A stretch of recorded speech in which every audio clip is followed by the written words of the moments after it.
ये मेरे पास में क्लोरोबेंजीन है। इस क्लोरोबेंजीन की क्रिया में NaOH के साथ अम्लीय माध्यम में करवाता हूं।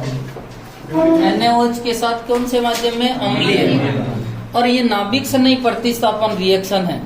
ये आसानी से नहीं होती है क्योंकि नाभिक स्नेही अटैक करेगा तो ये हेलोएरिन कहेगा मैं भी पहले से ही इलेक्ट्रॉन का अब्र हूं। अब्र का मतलब होता है कि मेरे पास में इलेक्ट्रॉन बहुत ही ज्यादा है। मेरे पास में तीन पाई बंद है और 3 पाई बंद का मतलब 6 पाई इलेक्ट्रॉन, और मैं भी नेगेटिव इलेक्ट्रॉन का अब्र हूं और आप भी क्या है? इलेक्ट्रॉन है, नेगेटिव चार्ज है। नेगेटिव क्या करते हैं? प्रतिकर्षण। और इसीलिए इस रिएक्शन को हाई टेम्परेचर प्रेशर और 623 तो केल्विन और 300 एटीएम दाब पर इस रिएक्शन को करवाना पड़ता है और उत्पाद बनता है जो सुनना। यहाँ पर जो है नाभिक स्नेही OH माइनस होता है, एक तो Na प्लस और OH माइनस, और ये तो इलेक्ट्रोफाइल है जबकि ये क्या है? न्यूक्लियोफाइल, नाभिक स्नेही। और इस रिएक्शन में क्या होता है? X का प्रतिस्थापन जो है वो किसके द्वारा हो जाता है? OH के द्वारा। अर्थात क्लोरोबेंजीन से फिनोल का निर्माण होता है। किसका निर्माण होता है? क्लोरोबेंजीन से फिनोल का निर्माण होता है। पर ये रिएक्शन बहुत ही उच्च ताप दाब पर होती है। किस पर होती है? उच्च ताप दाब। अब किसी ने कहा कि सर, जो वैज्ञानिकों को कहा कि भाई इस रिएक्शन को अपने पे जो है अपने को नॉर्मल करवानी है, तो उन्होंने कहा कि ये है आपका क्लोरोबेंजीन या हेलोबेंजीन, ठीक है। इस पे अटैक किसका करवा रहे हो? नाभिक स्नेही। किसका अटैक करवा रहे हो? नाभिक स्नेही। अब इस नाभिक स्नेही पे और अटैक जो है, आक्रमण जो है वो कठिन क्यों हो रहा है? उन्होंने कहा कि ये जो बेंजीन वाले हैं ये इलेक्ट्रॉन का अब्र है। क्या है भैया? अब्र है। या मैं कह दूं कि क्लोरीन पर कितने लोन पेयर है भैया? 3। कितने लोन पेयर है? 3। और क्लोरीन पे लोन पेयर है मतलब इलेक्ट्रॉन है, और इस पे भी क्या है भैया? इलेक्ट्रॉन। यदि ये इलेक्ट्रॉन जो है इसका जो आवेश है वो कम हो जावे तो आसानी से अटैक कर लेगा, और आसानी से अटैक कर लेगा। इसके लिए क्या करना चाहिए कि सर इसकी ऑर्थो और पैरा स्थिति पर इलेक्ट्रॉन खींचने वाले समूह लगा देने चाहिए। इलेक्ट्रॉन खींचने वाले, जैसे मैंने NO2 लगाया, पहले यहाँ पर चार्ज था 300 इलेक्ट्रॉन, 300 कुछ भी है चार्ज माना। अब ये इधर जाएगा, इसने यहां से खींचा, ये ऊपर से खींचेगा तो यहाँ पे इलेक्ट्रॉन घनत्व क्या हो जाएगा? कम। 300 से 200 रह गया। एक और जोड़ देगा NO2, और खींचेगा और कम हो जाएगा। एक और कम हो जाएगा। जब इलेक्ट्रॉन घनत्व ही कम हो जाएगा इसके ऊपर तो ये आसानी से अटैक कर सकेगा। अरे समझ में आया क्या भाई? अपने टेंशन क्या हो रही थी? यहाँ भी नेगेटिव चार्ज है और यहाँ भी नेगेटिव चार्ज। यदि इस नेगेटिव चार्ज को कम कर लेवे तो इस OH का या नाभिक स्नेही का आक्रमण आसानी से हो जाएगा। अब क्या किया जाए? तो कहा सर इसकी ऑर्थो और पैरा स्थिति पे इलेक्ट्रॉन घनत्व ज्यादा होता है, वहां से अपन ऐसे समूह जोड़ दिया जाए जो इलेक्ट्रॉन को अपनी ओर आकर्षित करते हैं। और इलेक्ट्रॉन को अपनी ओर आकर्षित करने में COOH है, NO2 है, SO3H है, ये CN है। ये समूह ऐसे होते हैं जो इलेक्ट्रॉन को अपनी ओर आकर्षित करते हैं। जब एक लगाया NO2, माना कि पहले इसके पास में 300 इलेक्ट्रॉन घनत्व का आवेश था, अब NO2 ने तो यहां से खींचा। बेंजीन वाले में इलेक्ट्रॉन घनत्व कम हुआ तो बेंजीन वाले किससे खींचेगा? क्लोरीन से। तो अब और कम हो गया। एक की जगह पे 2 लगाए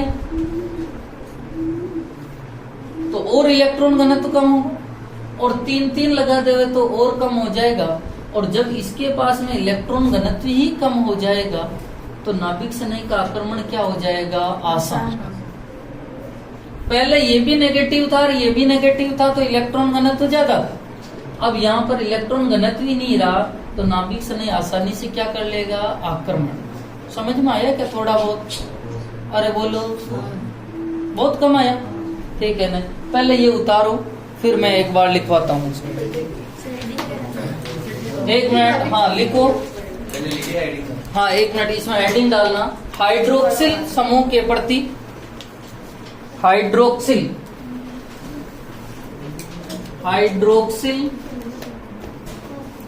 समूह के प्रति नाभिक स्नेही प्रतिस्थापन।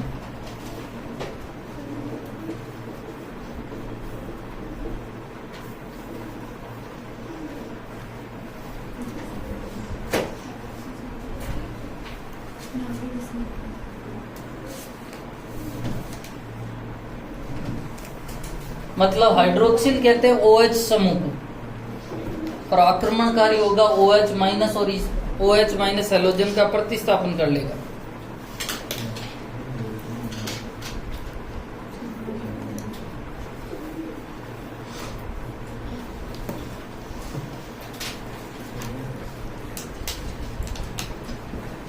इसके साथ HCl कर जाएगा। ये उतारना, फिर अपन लिखते हैं।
देखिए,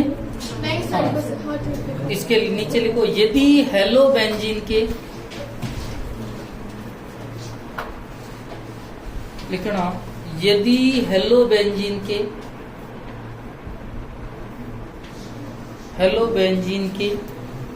ऑर्थो या पैरा स्थिति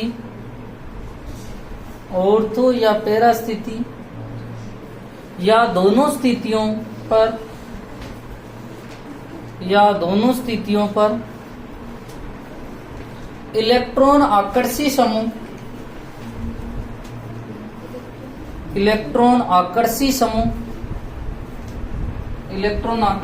लिख दिए हैं।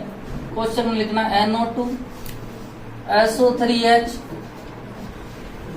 CN COOH आदि इलेक्ट्रॉन आकर्षी समूह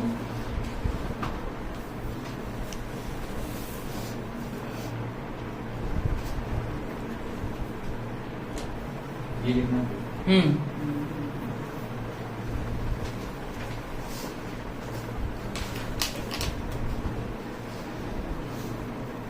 इलेक्ट्रॉन आकर्षी समूह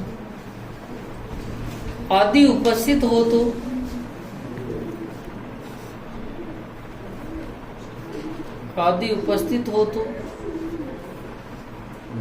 तो ये समूह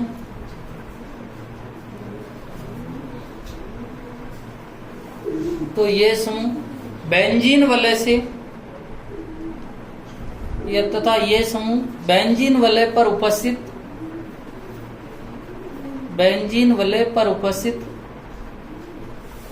इलेक्ट्रॉन घनत्व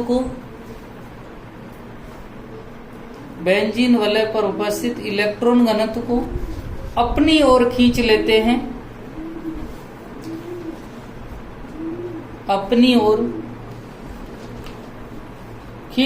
हैं तथा बेंजीन वलय को नाभिक स्नेही प्रतिस्थापन रिएक्शन के प्रति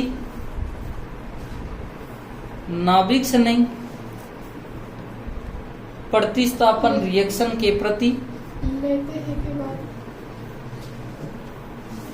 खींच लेते हैं और बेंजीन वलय को नाभिक से नहीं प्रतिस्थापन रिएक्शन के प्रति सक्रिय बना देते हैं,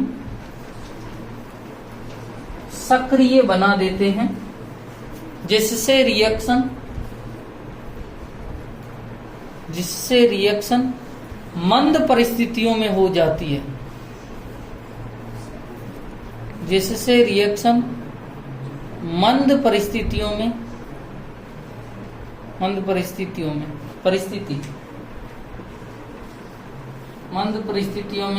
संपन्न हो जाती है, मंद परिस्थितियों में संपन्न हो जाती है, मंद परिस्थितियों में संपन्न हो जाती है। सुनना, एक मेरा अच्छा एग्जाम्पल समझना। मेरे पास में ये इलेक्ट्रॉन का गोला है, मतलब इलेक्ट्रॉन घनत्व है ना, ठीक है, इलेक्ट्रॉन का, ठीक है, या इलेक्ट्रॉन का अब्र है, और एक इलेक्ट्रॉन का अब्र है ये इसको देता। यदि मैंने इस गोले के एक इलेक्ट्रॉन खींचने वाला समूह जोड़ दिया, NO2 इलेक्ट्रॉन अपनी ओर क्या करता है, खींचता, तो NO2 ने इलेक्ट्रॉन किससे खींचे भैया, इस गोले से, तो इस गोले में इलेक्ट्रॉन घनत्व क्या होगा, कम, इलेक्ट्रॉन घनत्व क्या होगा, कम।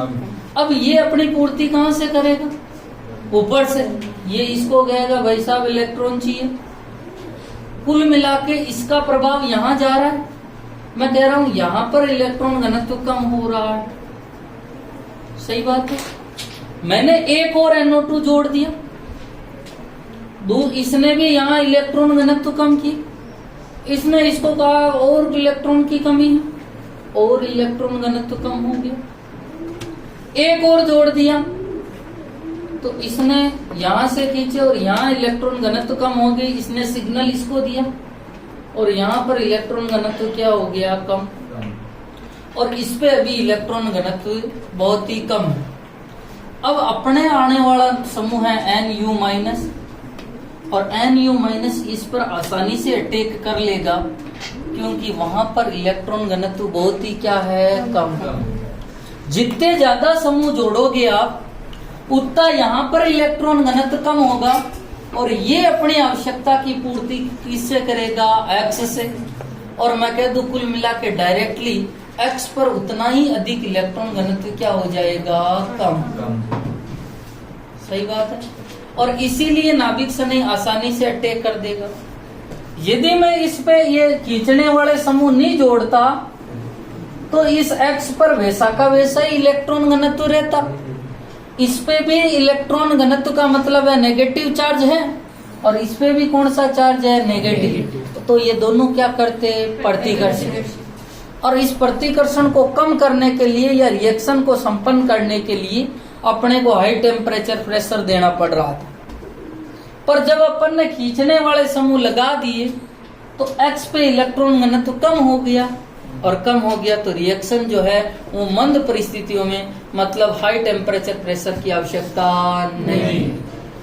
अब देखना, मैं 3 रिएक्शनें लिख रहा हूं, समझना, और 3 रिएक्शनों में मैं क्या करता हूं, सबसे पहले मैंने क्लोरोबेंजीन बनाया, और क्लोरोबेंजीन की एक स्थिति पे, या मैंने केवल जो है ऑर्थो स्थिति पे NO2 को जोड़ा, ठीक है। यहाँ पर पहला तो है NaOH से रिएक्शन करवाते हैं, और दूसरा जो है H+। अब की बार मैंने 2 जगह जोड़ दिए, और 2 जगह का मतलब एक ऑर्थो पे जोड़ दिया और एक पैरा,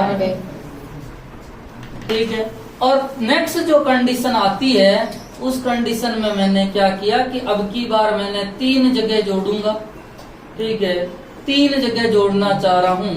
अब इस क्लोरोबेंजीन की ऑर्थो स्थिति पे भी जोड़ा, मेटा स्थिति पे, सॉरी ऑर्थो, पैरा, और वापस ऑर्थो, ठीक है, 3 जगह पे जोड़ दिया। आपके दिमाग में ये भी होता है कि सर मेटा स्थिति पे क्यों नहीं जोड़ा जाता, क्योंकि मेटा स्थिति पे इलेक्ट्रॉन घनत्व ऑर्थो और पैरा की तुलना में क्या होता है, कम होता है। यहाँ पर भी मैंने रिएक्शन NaOH और H+ से करवाई, ठीक है। अब उत्पाद, और यहाँ पर भी रिएक्शन मैंने किससे करवाई, NaOH प्लस H से। तीनों जगह उत्पाद फिनोल ही बनेगा। यहाँ पर भी उत्पाद जो है वो क्या बनेगा, फिनोल, ठीक है। यहाँ पर भी उत्पाद क्या बनेगा, फिनोल, ठीक है। और यहाँ पर भी उत्पाद क्या बनेगा, फिनोल।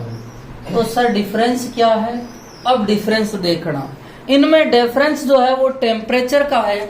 जब कुछ भी नहीं जोड़ा हुआ था तो टेम्परेचर कितना था, 623 केल्विन, ठीक है। जब अपन ने एक जोड़ा तो यहाँ पर टेम्परेचर अपने को 443 केल्विन पर, मतलब पहले की तुलना में कम ताप पर ही रिएक्शन संपन्न हो गई। जब दो जोड़े तो रिएक्शन के लिए मुझे 368 केल्विन ही आवश्यकता है।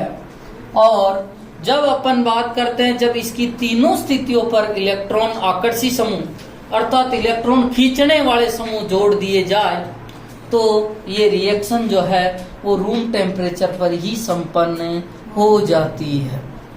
कुल मिला के कहने का मतलब ये है कि यदि अपने को बेंजीन वलय अर्थात हेलोएरिन को नाभिक सनयी रिएक्शन के प्रति सक्रिय बनाना है तो नाभिक सनयी, मुझे पता बेंजीन वलय खुद इलेक्ट्रॉन का अभ्र है, हेलोजन परमाणु पर 3-3 लोन पेयर है और आने वाला नाभिक सनयी भी ऋणावेशित है, मतलब उसके पास में भी लोन पेयर है, तो वो आसानी से अटैक नहीं करे।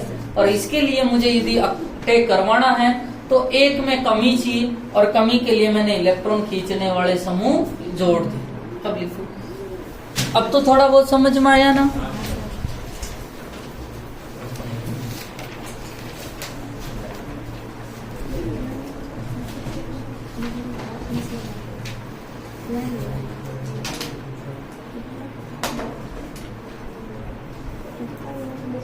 ये अपने तीनों रिएक्शन हो गई, कल हो जाएगी।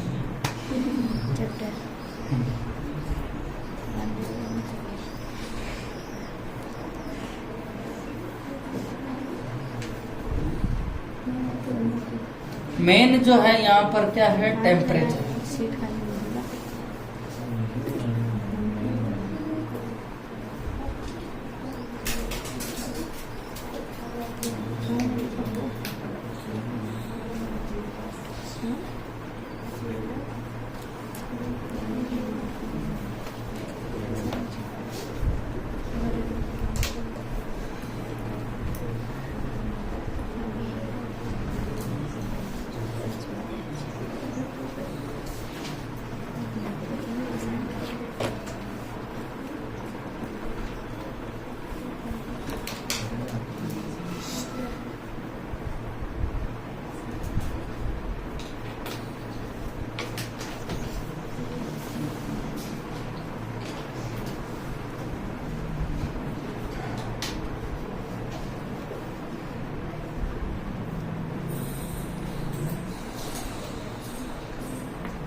नेक्स्ट हेडिंग लिखना पॉली हेलोजन यौगिक। अपने हेलो एरिन खत्म हो गया है।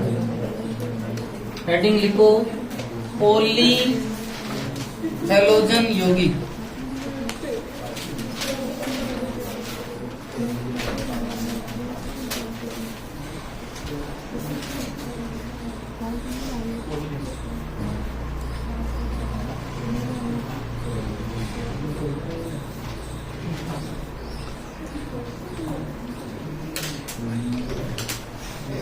हाँ लिख दिया। अब देखो पॉली हेलोजन यौगिक। लास्ट टॉपिक है। हाँ बस खत्म कर। पॉली हेलोजन यौगिक कहते किसको हैं समझना।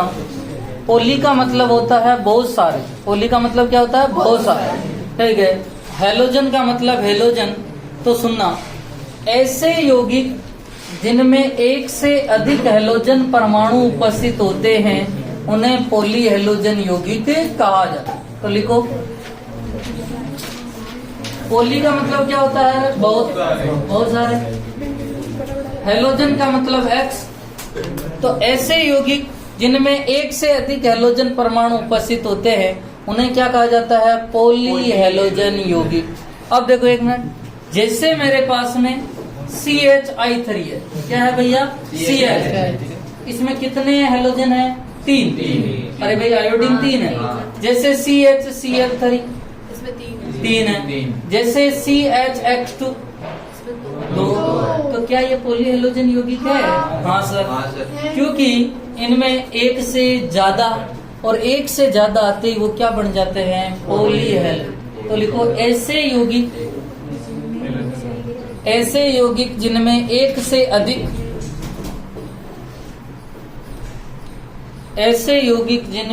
से अधिक हेलोजन परमाणु उपस्थित होते हैं उन्हें पॉली हेलोजन यौगिक कहा जाता है। एक से अधिक हेलोजन परमाणु उपस्थित होते हैं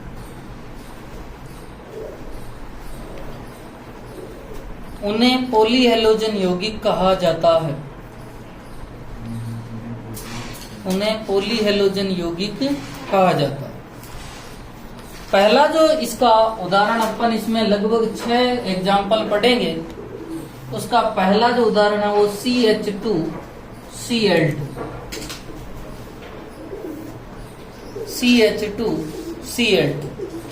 इसकी बात करें तो ये संरचना होती है CH2Cl2। इसके IUPAC नाम की बात करूं, 2 नाम है इसके। ठीक है। अब देखो, इसका एक नाम होता है सामान्य नाम, और सामान्य नाम जो होता है वो होता है मेथिलिडीन क्लोराइड। क्या नाम होता है? मेथिलिडीन क्लोराइड। ठीक है। इसका IUPAC जो नाम होता है वो होता है डाइक्लोरोमेथेन। क्या नाम होता है? डाइक्लोरोमेथेन। नेक्स्ट बात करते हैं कि अब अपने को इसकी 2 बातें ध्यान रखनी। एक तो उपयोग की बातें करेंगे और एक मनुष्य पर या मानव पर प्रभाव की बात करेंगे कि इनका मानव पर क्या प्रभाव पड़ता है। ठीक है। इनके उपयोग की बात करें तो एक तो इनका उपयोग औषधि में किया जाता है। किसमें किया जाता है? औषधि में। दूसरा, इनका जो उपयोग है विलायक के रूप में किया जाता है। विलायक में रूप में किया जाता है। ठीक है। जैसे विलायक की बात करूं, ठीक है, मतलब आपके जैसे वाटर भी एक विलायक का काम करता है। पेंट वार्निश में तारपीन का तेल लेते हैं, वो भी किसका काम करता है? विलायक। ठीक है। इसके अलावा पेंट वार्निश में भी इसका प्रयोग किया जाता है। इसमें किया जाता है पेंट वार्निश में। और एक इसका प्रयोग किया जाता है धातुओं की सफाई में। किसमें किया जाता है? धातुओं की सफाई। पहले आप ये उतार लो, फिर उपयोग में एक एक पॉइंट लिखवा रहे। और मानव में प्रभाव की बात करूं, इधर वायु में अपन इसकी थोड़ी सी मात्रा, ये वायु में मात्रा होने पर जो है एक तो सुनने की क्षमता पे और एक देखने की क्षमता पर इसका प्रभाव पड़ता है। और यदि आंख के सीधे ही संपर्क में आ जावे तो अपना कॉर्निया जल जाता है। आंख का एक भाग होता है कॉर्निया, नेत्रदान में वाइट नेत्रदान में व्हाइट वाला जहां पर ब्लड सर्कुलेशन नहीं होता, और नेत्रदान में कॉर्निया ही लिया जाता। तो पहले ये लिखो फिर ये लिखो। ये ब्लैक ब्लैक नहीं लेते हैं सर? ये ऊपर वाला पार्ट लिया जाता जिसमें ब्लड नहीं होता। नहीं तो अपने आप किसी को लगाएंगे तो उसमें जो है क्या कहते हैं संक्रमण होने की संभावना है, ब्लड होगा। हाँ एक मिनट, उपयोग में लिखवा रहा हूँ, पहले सामान्य और आईपीएससी नाम लिखा। सर नहीं देखिए कहाँ सर खबर नहीं है।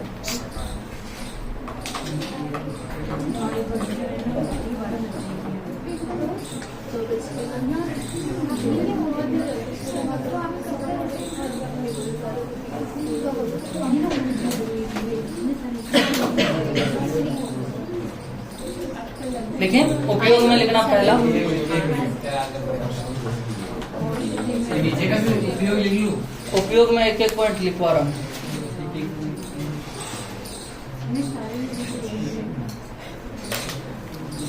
उपयोग में पहला पॉइंट लिखना औषधि निर्माण में। हाँ पहला पॉइंट लिखना औषधि निर्माण में, औषधि निर्माण में विलायक के रूप में, औषधि निर्माण में विलायक के रूप में। दूसरा लिखना धातु की सफाई में, धातुओं की सफाई में। तीसरा लिखना पेंट वार्निश में,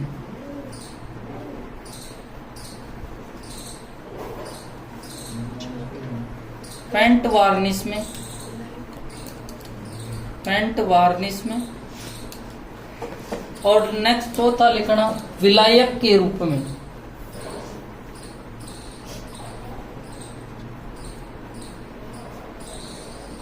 विलायक के रूप में। अब मानव पर प्रभाव लिखना, मानव पर प्रभाव, मानव पर प्रभाव। इसमें लिखना पहला पॉइंट वायु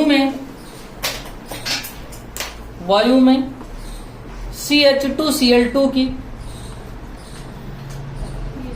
CH2Cl2 की थोड़ी मात्रा,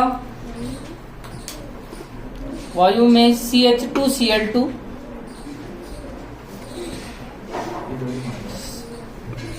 की क्या लिख रही है? वायु में CH2Cl2 की थोड़ी मात्रा के संपर्क में आने पर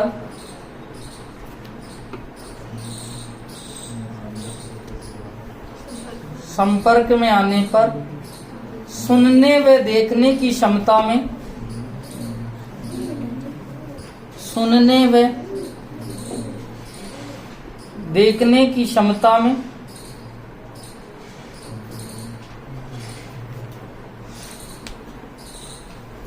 सुनने व देखने की क्षमता में क्षीणता आती है। क्षीणता का मतलब होता है कमी, क्षीणता आती है। दूसरा पॉइंट लिखना आंखों के सीधा संपर्क में आने पर, आंखों के सीधा संपर्क में आने पर कॉर्निया जल जाता है। आंखों के सीधा संपर्क में आने पर कॉर्निया जल जाता। कॉर्निया क्या होता है? जल जाता। दूसरी हेडिंग लिखना CHI3। हाँ एक मिनट देखो, इसका जो नाम क्या होता है CHCl3 का सामान्य नाम क्लोरोफॉर्म। क्या नाम होता है भैया? क्लोरोफॉर्म। तो उसका नाम क्या होगा? आयोडोफॉर्म। क्या नाम होगा? आयोडो। तो इसका नाम होता है आयोडोफॉर्म। क्या नाम होता है भैया? आयोडोफॉर्म। और इसकी संरचना ऐसे ही होती है, 3 आयोडीन है। और IUPAC जो नाम होता है वो होता है ट्राई आयोडोमेथेन।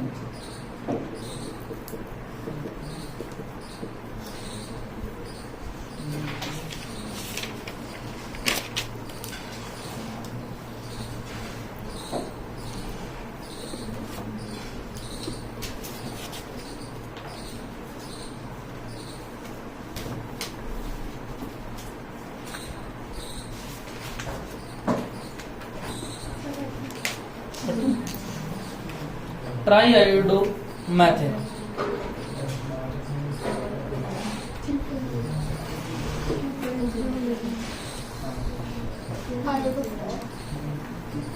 ट्राई आयोडोमेथेन। हाँ, एक सुनना, प्रारंभ में इसका जो प्रयोग है वो एंटीसेप्टिक के रूप में किया जाता है। एंटीसेप्टिक या इसी को कहते हैं पूतिरोधी। अपने कहीं लग जावे, पहले अपने टिंचर लगाते थे, ठीक है, या एंटीसेप्टिक लगाते, टिंचर लगाते थे, उनमें आयोडीन जो होता था, ठीक है, आयोडीन जो होता है लगभग ब्राउन कलर का होता है, इसमें जो होता है आयोडीन उपस्थित होती है। और ये जो आयोडीन है इनका करेक्टर है कि ये एंटीसेप्टिक होती है। तो कोई पूछ लेवे कि आयोडोफॉर्म में किसके कारण एंटीसेप्टिक का गुण पाया जाता है, तो किसके कारण है? आयोडीन। पर इसकी जो गंध होती है वो अरुचिकर होती है। इस गंध कैसे होती है? अरुचिकर। जैसे एक मिनट, सड़े अंडे की गंध, वो भी क्या होती है? अरुचिकर। ठीक है, H2S गैस जो होती है वो सड़े अंडे की गैस जैसे होती है, वो भी अरुचिकर गंध होती है। और अरुचिकर गंध के कारण इसका प्रयोग आजकल किया नहीं जाता। और इसके स्थान पर अब मेरे को पता है कि एंटीसेप्टिक का गुण किसमें है भैया? आयोडीन युक्त। तो इसलिए आयोडीन युक्त अन्य दवाइयों का प्रयोग किया जाता है। भाई आयोडोफॉर्म लगाएंगे तो अरुचिकर गंध आएगी, और इसलिए बचने के लिए अपने को पता है कि आयोडीन जिसमें होगा वो एंटीसेप्टिक का काम करेगा, और इसीलिए किसका प्रयोग किया जाता है? आयोडीन युक्त अन्य दवाइयों। हल्दी में भी सेप्टिक का गुण पाया जाता है, ठीक है। अब देखो उसमें जो होता है एक रसायन होता है, उसके कारण तो लिखना इसमें, इसका प्रारंभ में सीधा इसमें उपयोगी है लिखना। इसका प्रारंभ में एंटीसेप्टिक के रूप में, एंटीसेप्टिक को हिंदी में कहते हैं प्रतिरोधी, एंटीसेप्टिक के रूप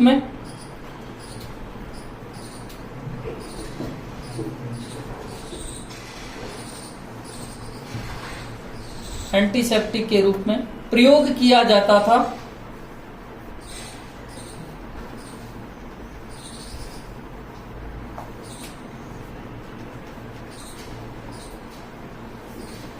दूसरा पॉइंट लिखना, CHI3 का एंटीसेप्टिक गुण,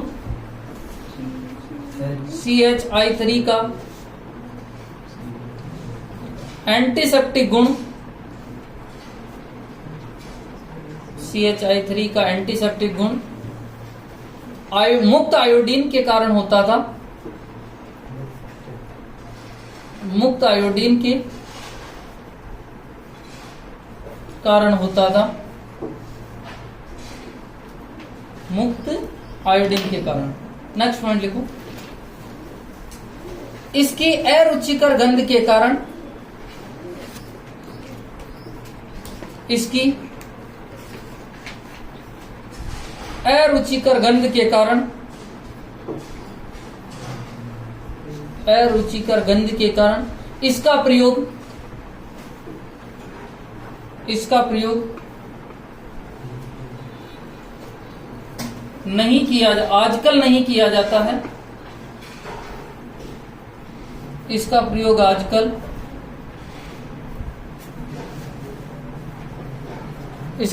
आजकल नहीं किया जाता है, और इसके स्थान पर और इसके स्थान पर आयोडीन युक्त और इसके स्थान पर आयोडीन युक्त अन्य दवाइयों का प्रयोग किया जाता है। आयोडीन युक्त अन्य दवाइयों का प्रयोग किया जाता है। मेरे को इसमें 2 पॉइंट याद रखने हैं। मेरे को कोई कह दे कि आयोडोफॉर्म में आपको क्या याद करना है, मैं 2 पॉइंट याद रखूंगा। पहले तो एंटीसेप्टिक गुण है, दूसरा गुण है कि एंटीसेप्टिक गुण किसके कारण है, आयोडीन। इसके अलावा कोई सा भी पॉइंट याद नहीं रखना। आजकल नहीं पूछेगा कि आजकल किसका प्रयोग किया जा रहा है, अरे आयोडीन युक्त का ही तो करेंगे। इसलिए दोनों पॉइंट पे नीचे जो है रेड पेन से या दूसरे पेन से लाइन कीजिएगा, ठीक है। जो एक तो एंटीसेप्टिक करेक्टर है और एंटीसेप्टिक करेक्टर किसके कारण है, आयोडीन के कारण।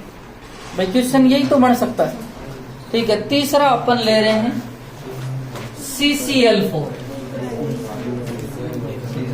CCl4 carbon tetra chloride. सामान्य नाम तो होता है कार्बन टेट्रा क्लोराइड और IUPAC नाम होता है इसका, हाँ 1 मिनट बोल भैया, IUPAC नाम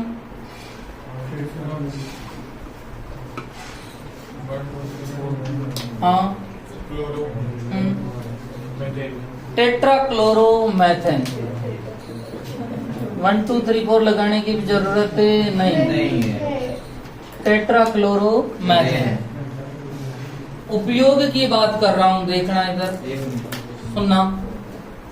उपयोग किस किस में किया जाता है, ये आग बुझाने वाली जो फायर ब्रिगेड की गाड़ियां होती है उनमें जो है इसका प्रयोग किया जाता है। तो ठीक है, हाँ पहला तो इसका प्रयोग किस में है भैया, आग बुझाने। दूसरा प्रयोग है निर्जल धुलाई। निर्जल धुलाई आप कहते हैं ना ड्राई क्लीन, निर्जल धुलाई ड्राई क्लीन में।